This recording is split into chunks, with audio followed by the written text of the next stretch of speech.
বন্ধুরা, মণিপুরের খবর তো শুনেইছেন। সেই যে মে মাসের পর থেকে যে ঝামেলাটা শুরু হয়েছিল, সেইটা কিন্তু পুরাপুরি এখনও কিন্তু থামে নাই। মাঝে মাঝে একটু ঠান্ডা থাকে, আবার হঠাৎ করে মাথা চাড়া দিয়ে ওঠে। আসলে ব্যাপারটা কি হয়েছে জানেন? ওইখানে দুই জনজাতি মানুষ বসবাস করে, একটা হলো মেইতি আর একটা হলো কুকি।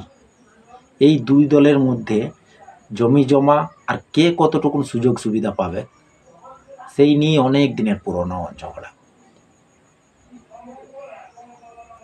আর এখন ওইখানের অবস্থাটা কি হয়েছে, মারামারি, খুনাখুনি, বাড়ি ঘর পোড়ানো, এইসব তো হয়েইছে।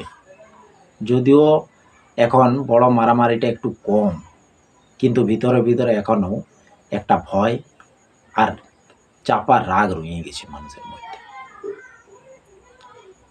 আর সব থেকে দুঃখের কথা হলো 60,000-এরও বেশি মানুষ নিজেদের ঘর বাড়ি ছাড়ে সরকারি ক্যাম্প বা আত্মীয়র বাড়িতে থাকে। আর এখন শীতকাল আসছে, এই অবস্থায় ক্যাম্পে থাকা কতটা কঠিন সেটা তো বুঝতেই পারছো। মিলিটারি আর পুলিশরা চেষ্টা করছে যে দু দলকে আলাদা রাখতে। মাঝে মধ্যে খবর হয় যে কিছু লোক জোর করে নিজেদের পুরনো বাড়িতে ফিরতে চাইছিল, কিন্তু পুলিশ তাদেরকে আটকাইছে।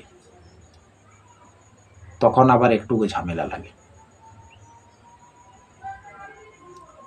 আবার পুলিশ প্রায়ই খবর দেয় যে জঙ্গিদের ডেরা থেকে তাদের লুকানো বন্দুক, গুলি সব উদ্ধার করেছে। তার মানে এখনও অনেক দিনের পুরনো অস্ত্র আছে, যা একটা ভয়ঙ্কর ব্যাপার। এখন আসলে কি দরকার? দুই দলের মানুষকে যেন আবার শান্তিতে একসাথে থাকতে পারে। সরকার আর নেতারা যদি একটা পাক্কা কথা না দেয় আর সবার মধ্যে ভরসা যদি না আসে, তাহলে কিন্তু এই ঝগড়া থামবে না। মানুষ চায় শুধু একটুকুন শান্তি আর নিজেদের বাড়ি ফিরে যাওয়া।